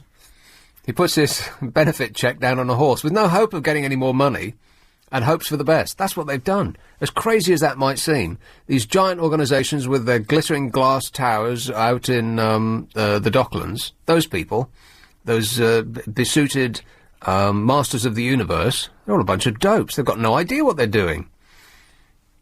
That is the staggering conclusion that you have to make. The people that we entrusted to run the world haven't got the faintest idea what they're doing. Most lenders asking for deposits of 5%, some, including the Alliance and Leicester, Britannia, Cheltenham and Gloucester, insist on 10%. A few are demanding 20%. This is for your mortgage. As the skies darken, it would be nice to think that the government was doing its best to mitigate looming damage. It would be comforting to believe that the country's economic storm shelters were in good shape. Unfortunately, those in charge have left the windows open and the shutters up. At a time when the country needs competent management, the Prime Minister is presiding over unimaginable state-sponsored profligacy. By the way, what was the last word I asked you to look up? Oh, yeah, genius. Have we found that yet? Or you just... I'll do it now. Leaping into action. A blur of furious activity. The scale of lost resources is set out in an impressive, albeit depressing detail by David Craig in his latest book, Squandered, How Gordon Brown is Wasting Over £1 trillion of your money. Trillion. I mean, I previously thought that billion could be the only... and see, you type in genius, and guess whose face pops up? That's right, Wurzel Gummidge. No, it's Alfred Einstein. And that bloke was throwing around the genius word. I think he was just doing it to wind me up. So we got Alfred Einstein on one hand, Russell Brand on the other. Spot the difference. Word in the control room is you keep saying Alfred, it's Albert. Oh, yeah, Albert. Alfred's smarter brother. Stupid. The author of this book is a former management consultant whose previous work, plundering the public sector, lifted the lid on the way private sector consultants get their teeth into publicly funded projects and suck out billions in fees. His thesis was that Blair and Brown's New Labour had been taken in by greedy, self-serving consultants who bamboozle civil servants with techno-speak. It's fairly true. You want to make a mint, sell a computer system to the civil service. They'll buy anything. Preferably if it doesn't work. Though harsh on Labour's gullibility, the book published in 2006 stopped short of accusing Downing Street's most senior residents of defrauding the country. Their crime, as such, was to allow consultancy parasites to drain about £70 billion from public services for precious little in return. It seems to always be the way. If you hire a consultant and they do a good job, then it's the benefit will be reflected on the person that did the hiring. If I was the Prime Minister and I hired a consultant to sort out the NHS, for instance, and they did, then it would be all down to me, the person that hired the consultant. If, on the other hand, the consultant screws it up, then I'll say, oh, well, this person's an idiot. Obviously, it's all his fault. So you're insulating yourself from any blame. You can only get an uptick by hiring consultants to do the work. I mean, it might cost more, but who cares? It's not your money, right? The disaster is not the result of some kind of conspiracy. Behind closed doors, New Labour politicians are probably as uncomprehending and disappointed at what's happened as anyone else. In 10 years, Labour has spent about £1 trillion. That's 1,000,000,000,000,000, which sounds like 3, 6, 9, 12 zeros to me. I might as well be speaking Greek. £1 trillion. I've got no idea what that even means. I'll come back in a second. It's 9:16. LBC Travel with Helen Austin. Thank you. Well, it's still not looking good for the Hello, boys. Hello, Jill. Hello, you. Jill. Thank you for the clarity you put on this, because it hadn't really struck me until I just listened to you explain about this, £1 trillion situation we're probably going to be in, or we're heading towards if we're not already in it. Because I didn't realise we're going to be in a real catch-22 situation, which is, as you've explained, we've got house prices which are dropping like rocks, and then we've got people that want to buy but can't get the mortgages. Who's going to be able to buy? Who's going to be able to sell? I mean, that poor woman who rang you up earlier asking for advice, which made me laugh. Also these flipping politicians are making the royal family look frugal. I think the problem with the housing market is that it'll just grind to a halt. This is why they're saying that a lot of estate agents are going to go out of business, because they won't have anything to sell anymore, because faced with a market that's going down a bit, not everywhere, mind. I mean, in London it's still it's doing all right, probably because there's fewer properties that are coming to market, and the ones that are, the sellers are refusing to do a discount. Because there's so little land around, what choice have you got? I mean, you can move to Scotland, it'll be cheaper, but the commute will be hellish. But in the end, I mean, that upper market, they're almost on a pinnacle of their own. They're not, part of the mass housing market, which, Well, the people who are buying Chelsea and Kensington. Yeah, they're those on people. a different level. I mean, a couple of million's nothing to them. There's going to be far fewer of those. I mean, the city is saying that there's going to be thousands of job losses in banks, because these people, of course, all work for banks, private equity companies and hedge funds and things like that. Horribly mismanaged. I don't know the truth of this yet, because I don't know all the detail. Maybe, it's like time will tell, and only those who are in it, really know, and they couldn't tell us. I mean, God, and then on top of this, you see those terrible dark clouds looming over us, and I can't. Well, I can only hope that someone will do something on the financial side and the political side to mitigate what the disaster, by the sounds of it, that's on its way.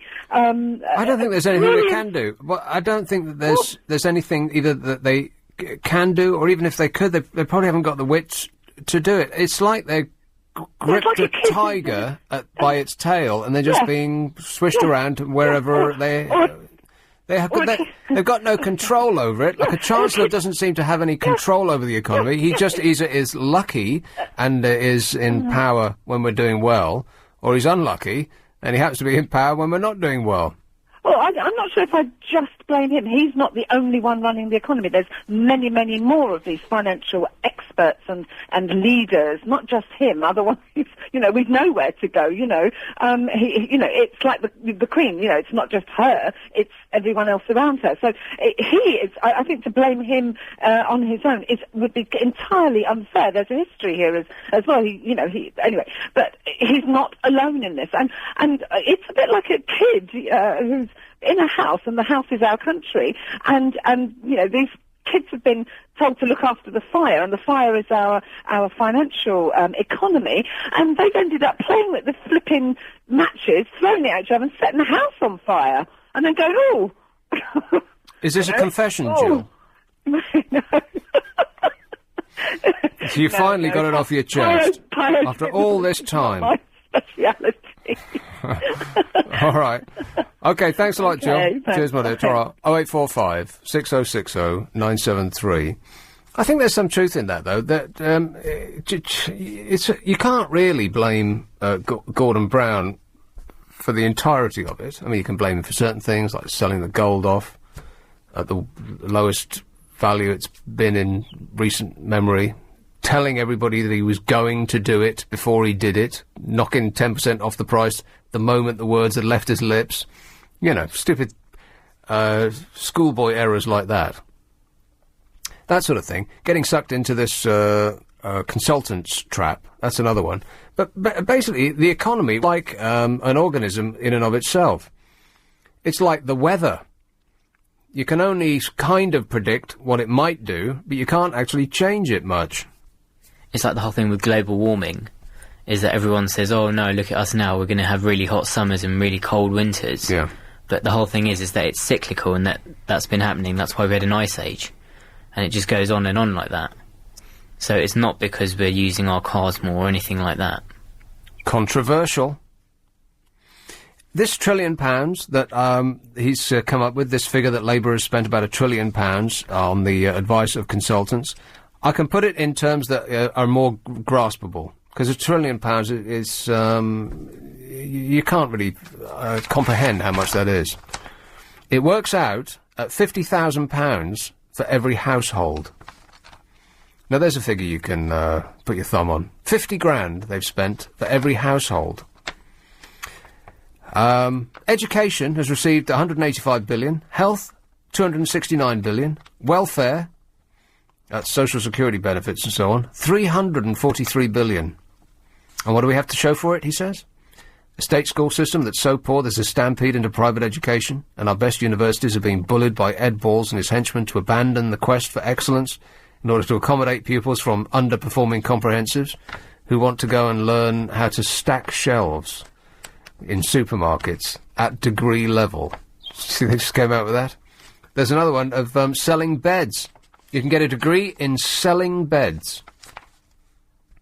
Russell Group universities, Oxford, Bristol, Edinburgh, Nottingham, Warwick and 14 other elite institutions spend fortunes trawling the country in search of state-educated youngsters and yet remain under intense pressure to debase standards in order to meet government entry targets.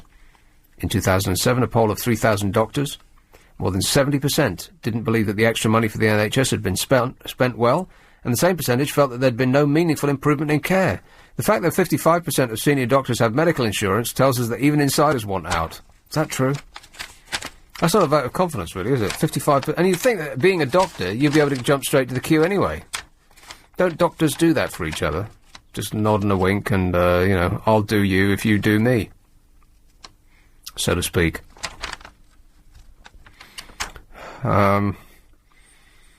It says Brown likes to boast about economic growth and rising employment. So why in 2007-8 is the government doling out £156 billion to 30 million recipients in 40 types of social security payments and tax credits?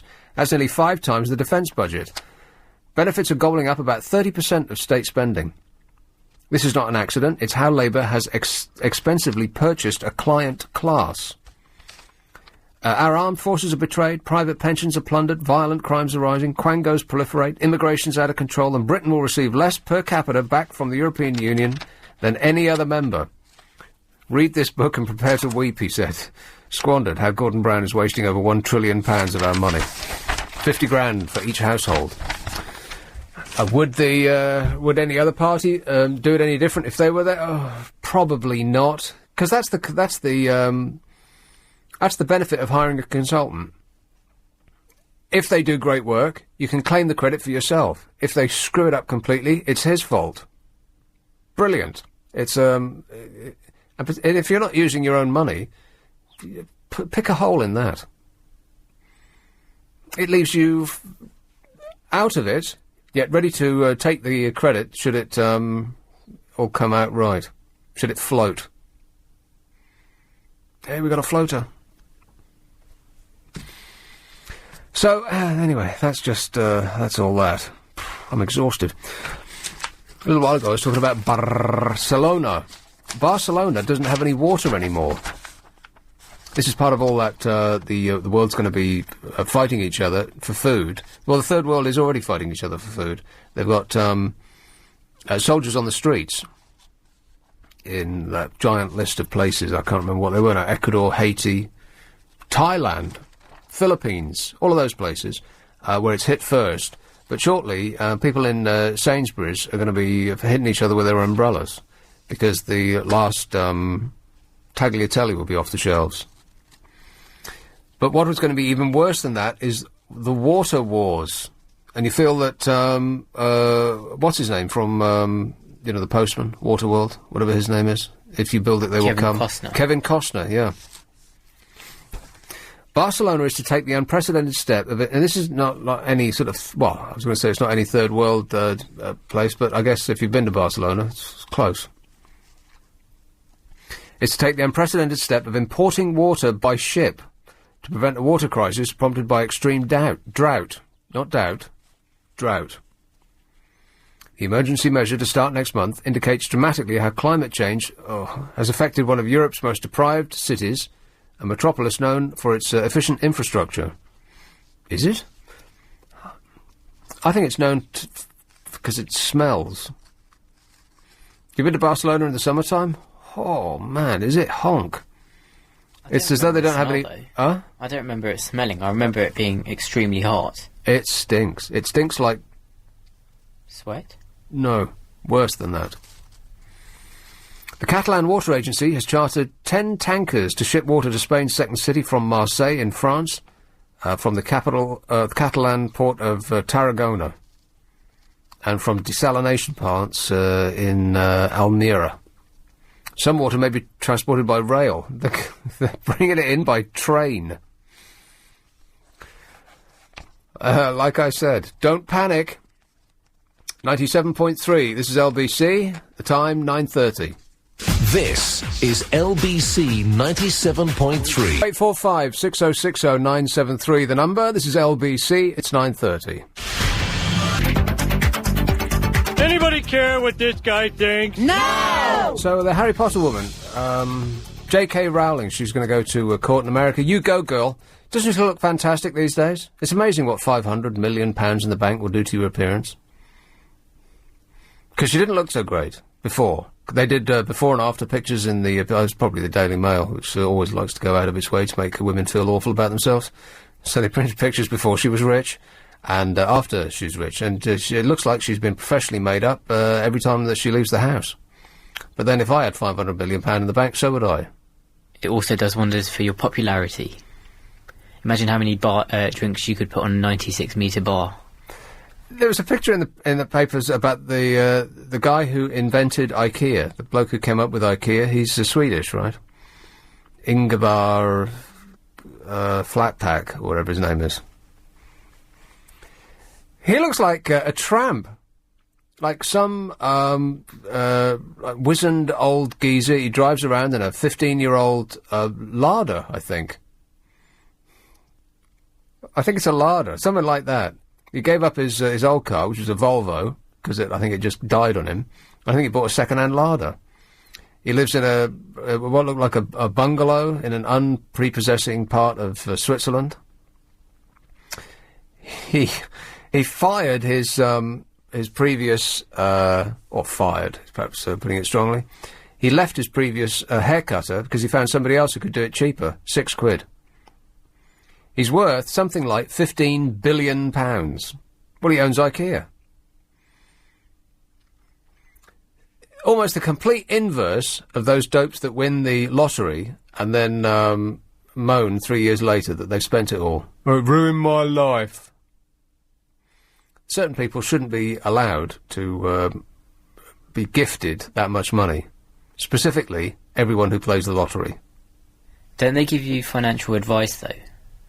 Before they... No, they do. If you get that much money that's life-changing, they say, do you want it all in one go or in instalments? And also, they say that this amount of money will change your life, and they offer you financial planning. Yeah, sure. And most people say, no thanks, when they're halfway out the door. Right, well, most people can't hear because their brains are still ringing from the fact that they're now millionaires.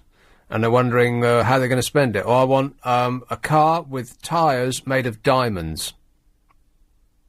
You know, so they just go completely crazy because they've never had any money before, and they just go berserk. And when we see people who've won that amount of money, we're consumed by jealousy. Am I right? But the worst people are those that are really poor anyway, and they live in some tin pot shack, and they say, no, my money's not going to change me, I'm still going to live here. You're like, well, why? If they still 10 million. Yeah, and if they still think that they're going to live there, having had their picture in the paper, well, you might still live there, but you won't be able to get in the house for the queue of people that are down the street who want some of your money. So they're going to have to move. They're going to have to stop working because they will be resented at work because everyone else is scraping by and they're just using it for pocket money or just as a hobby, really. And all of their old friends will hate them. It is life-changing. Everybody should stop playing the lottery so that I can win it. It won't change my life. Honest. I'll still be the, the lovable, cuddly character that you see before you, Raj. It just means that your Jaffa cakes will be a little bit fresher. Yes, that's right. I'll be able to afford a plastic thing that keeps them in perfect condition. 0845 6060 973 if you want to talk about anything that I've talked about so far. Has there been a big list? I know that you make copious notes. Yeah, there's at least 20 things on it. At least 20 things? At least 20. Right. None of which have been remotely interesting to anybody in this audience, so I'll pick something else. How about mobiles on planes or the third runway of Heathrow? The third runway of Heathrow is kind of interesting because we've come to find out that there is something in the way. You know, when planes land and take off, they have what's called a public safety zone, where you're not supposed to have a large built-up area or motorways or anything like that. So if the plane comes down short, which it did just recently, you remember that plane came down too early? You're coming in too low, like that, at Heathrow. Then they don't crash into and fry a lot of people. In January, BA38 from Beijing limped into Heathrow, skimming over the airport fence and crash landing short of the runway. You remember that, right? It was hailed as the great escape for those on board, and the ramifications are still being felt in Whitehall today. When the stricken flight passed over motorists on the Southern Perimeter Road, the jet was said to be so low you could reach out the window and touch it. The drama, however, raised a worrying question for those championing the airport expansion. What if it had been trying to land on the proposed third runway? Under the plans for Heathrow's expansion, Ruth Kelly, the Transport Minister, intends to sandwich one of the busiest runways in the world between the elevated M25-M4 junction to the west and the residential area of Harlington to the east. Now, the M25-M4 junction, that rises in the air. It's one of these elevated things. It goes up about 60 foot, right? Presenting more of an obstacle. So basically this plane would have crashed straight into it because it barely made the runway. Well, in fact, it didn't make the runway. It hit early, didn't it? So, if it couldn't reach the runway, which is at ground level, with nothing in the way, if there's an elevated section of a motorway that's 60 foot up in the air, you'd think that would cause something of a problem. You think the government might notice that.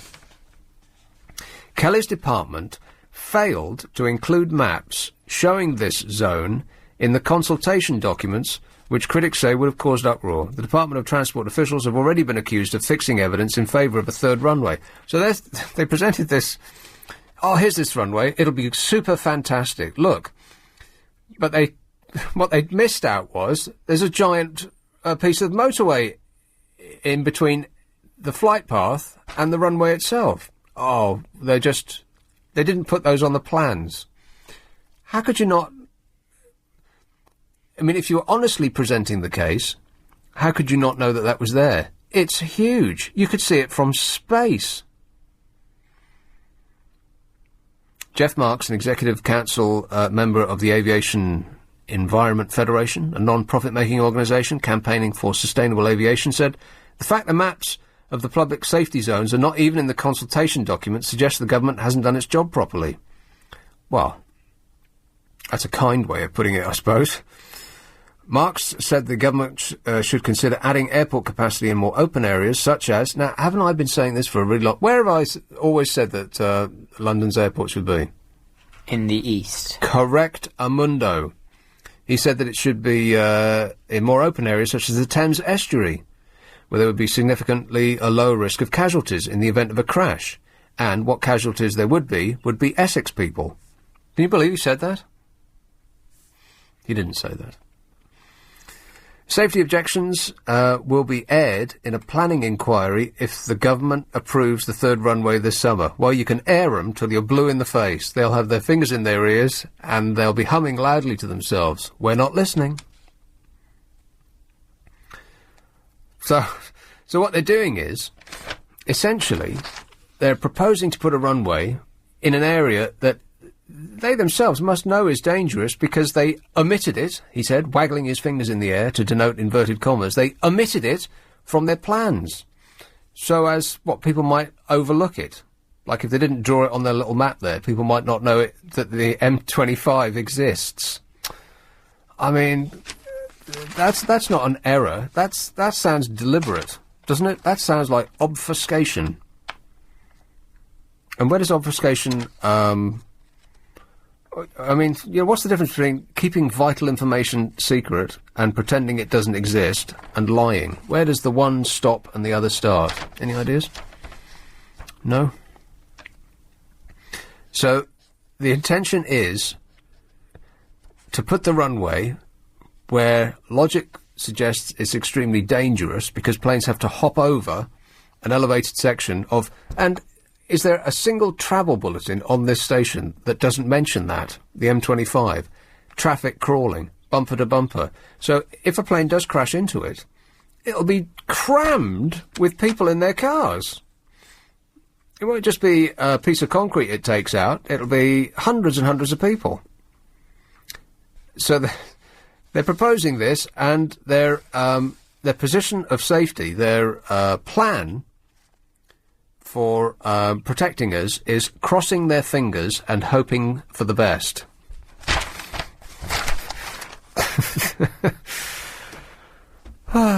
St Albans. Ricky! Hello. Hey, Ricky. How you doing? You're so fine, you blow my mind. Hey, Ricky.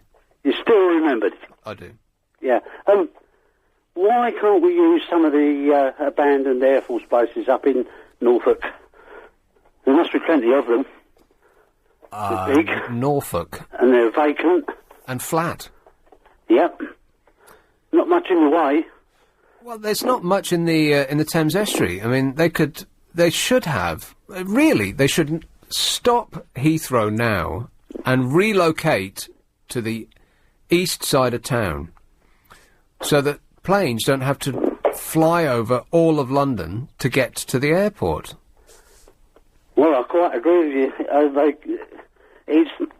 I hate to say it, but it's only a matter of time, isn't it? Well, you'd have to think that in 100 years, if we're still using Heathrow with the amount of air traffic that will be going in and out in 100 years, then, that would seem a ludicrous position. At some point, they're going to have to move it to where people don't live so much. Well, yes, that's exactly right. But I think the thing against the Thames estuary is the weather conditions, I would think, would make it not such a viable proposition as doing it on a nice piece of flat land, like Norfolk. The weather conditions? Yeah, well, you can get sea fog come up very, very quickly in the Thames estuary. And offshore winds and all that sort of thing. But at least if you're on dry land, so to speak, you've got more chance, haven't you? Right. Yeah, well, I'm not saying that they actually land on the water. You know, there'd be concrete there for them to land on. Oh, yes, but the environment would be such that it would be more susceptible to bad weather, I would think. I find it extraordinary that bad weather stops planes flying in or out. I mean, whenever I've flown into London, you never see the runway until you're about 5 foot off it, because there's always a thick blanket of grey cloud over London. So why the extra few feet, if it was foggy, would stop a plane landing, particularly when the person isn't actually doing the landing? It's all pewters, isn't it? Well, it is entirely, yes. You're saying about, what was her name, Ruth somebody or other? in the transport department. Oh, yeah. And she's the bright lady that suggested we use the hard shoulder on the motorways. That's right. And I bet she's never even driven on a motorway on her own. She's been driven, but hasn't driven, perhaps, yeah. All right, thanks a lot, Ricky. Cheers, thank you. Bye. 0845 6060 973 944. LBC Travel with Helen Austin. Thank you. Well, it's looking... Low auction running at the moment. It closes 7 o'clock tomorrow evening. This one is for an HP laptop. It's has an Intel Celeron processor.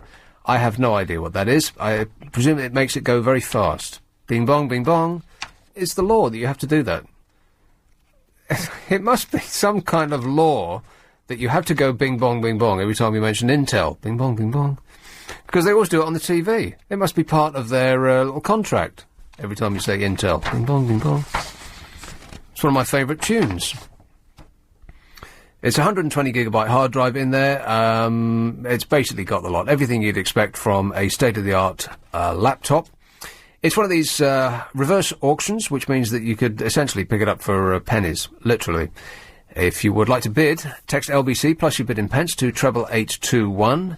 If you were to bid 9 pence, for instance, it would be LBC 9 to 88821. Bids cost £1.50 plus your standard network rate. Lines close 7 p.m. Tuesday 15th April. Bidders must be over 16. See lbc.co.uk for full terms and conditions.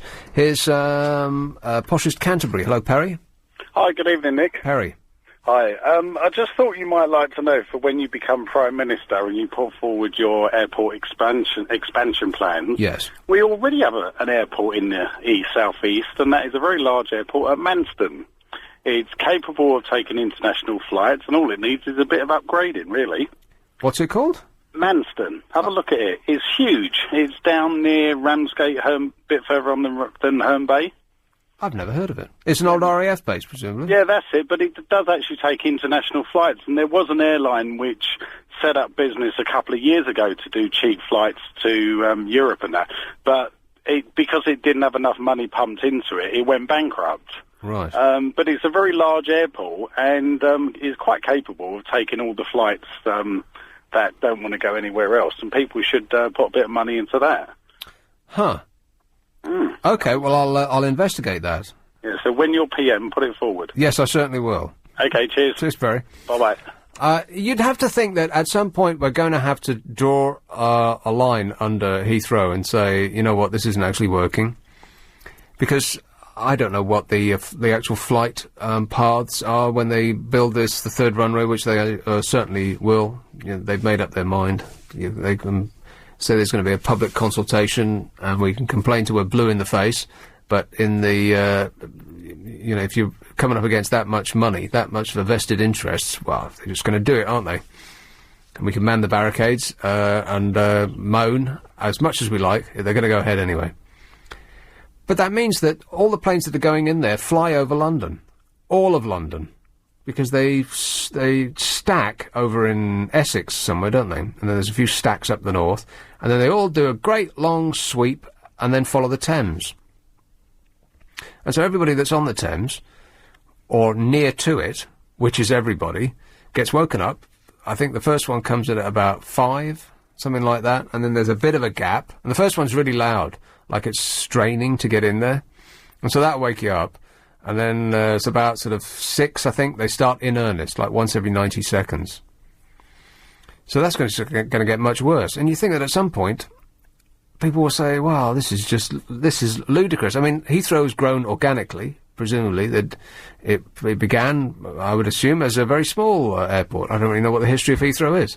Maybe Raj can look that up for us. You've got 10 minutes. He's looking at his watch and thinking, I'll get right on it. 10 minutes? No way, I'm not working now. It's only 10 minutes to go. He's got those. After a certain point, it's like last day at school. He's brought his board games in. He's not playing anymore. Here is Edmonton. What's your name? Torsten. Torsten. Yeah, hi. Hello, Torsten. How are you going? Yeah, good. Yes, I want to talk to you about that telephone on the aircraft business. Yeah, mobiles on planes. Yep. Most of the people, I think, they don't understand how it works. It's not the mobile on the plane. What's the danger? It's the towers on the ground.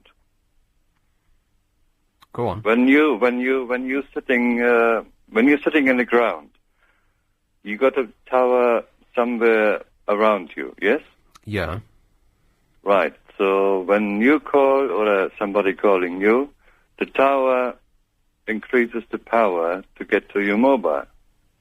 But when you're on 30,000 feet, the tower tries to reach your mobile and increases the power. No, I think you got it the wrong way around, mate. No. That's the other way around. Yes. Mobile. No, I think that your phone increases its output to reach a faraway transmitter. No, it's a tower. It's a tower was reaching your phone. Yeah, I think it's the other way around. No, you got it wrong there. Yeah, I think you've got that 180 degrees around there. It's the phone that increases, as you said, to reach the tower. Nope. I'm sorry, I'm on radio now, is it? Yeah, okay. Yeah, think about that. I definitely will, yeah. Leave it with me. Thanks, mate.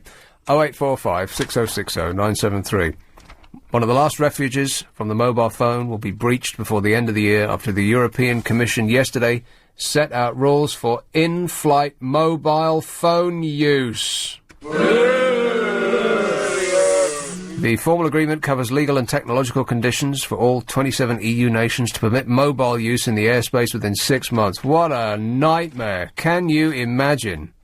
I bet the first 10 hours of calls are just, can you believe it, I'm calling you from a plane. Yeah, and then it'll be, hello?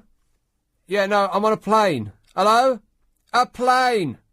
Because no one will be able to hear anything because of the background noise for a start. So all conversations... I mean, when people are having a mobile phone conversation, they tend to shout anyway, even though the person on the other end is holding the phone to their ear. It's not like they're holding it at arm's length. You don't have to shout, just speak. That's the wizardry of modern technology. When I was on the plane going to or coming back from America... The plane! I worked out how much it costs to use their little satellite phones. Oh, yeah. And I think it's somewhere in the region of £8 a minute.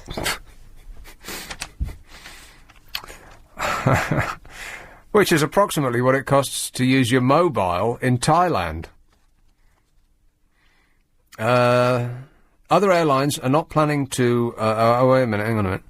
The cries of "I'm on the plane" could be heard within weeks on some airlines. Ryanair is understood to be planning mobile use on all European flights, while Air France, BMI and the Portuguese carrier TAP are running 6-month trials to gauge passenger reaction. I'll tell you what passenger reaction will be. People will be boarding their plane with a pitchfork and in one hand and a torch in the other. Did they really carry the Olympic torch on a plane lit? I think health and safety must have something to do with that, and they put it out. I mean, not the actual torch, but they took a flame from the torch and put it on a little candle and carried it in a lamp. Or they just built like a bonfire in first class. Just kept it going all the way over from China. There were chickens, running about in coach, and they just nabbed one of those, fresh, so yummy. It's like Lord of the Flies, but 33,000 feet up. Other airlines are not planning to allow calls. Good for them. Lufthansa said yesterday that it would allow only internet usage after research showed that a large majority of passengers were opposed to the use of mobile phones. Well, there's a good reason to go to Germany. Vivian, the EU Communications Commissioner, said, if consumers received hefty phone bills, the service would not succeed. Well, there's a good reason to make it really, really expensive. She said, I call on airlines and operators to create the right conditions on board aircraft to ensure that those who want to use in-flight communication services do not disturb other passengers. A spokesman for a company that's developing the technology said that a maximum of 12 calls would be possible at any time, and all 12 people will be sitting around me, shouting louder so as to be heard above each other. They should put like little telephone booths on the plane. Yeah, on the wing. You'd have to really want to make that call.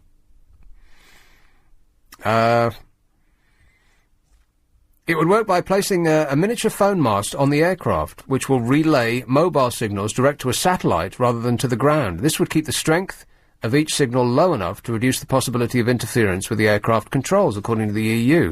And of course, when they're coming into land and so on, they'll switch it off and they'll ask everybody to turn their mobile phones off. But because they've been using them, they won't take that request very seriously anymore. And so once they switch the little mobile mast on the plane off, the phones are going to be trying to connect to the ground, bringing planes into the M25, M4 elevated section. A spokesman for Ryanair said that the 20 aircraft would be fitted with mobile phone technology by June, and that the rest of the fleet would follow. He said there will be encouraging passengers to talk to their heart's content and charging rates in line with international roaming rates. He said, our flights are all daytime flights and are never quiet places because we're constantly selling food, drinks and scratch cards anyway. Oh, the glamour of flying. It's like flying in a branch of Ladbrokes. Hey, what have we talked about today, eh? We talked about health scares, being strangled by fat, overweight kids, less painful surgery. It seems so long ago, doesn't it? It does. Yeah, go on. Diseased organs, oxygen tubes, influenced by magazines. Must go faster. Oh, gastro holidays, thyroids, gaining and losing legs. Faster. Ice snakes. Faster. Iceland food stores. Yes, the more you have, the more you eat. 5-year-old prisoners. Oh, you're out of practice. Fresh out of time. Clive's next on LBC. In tests against ordinary fuels, BP Ultimate Unleaded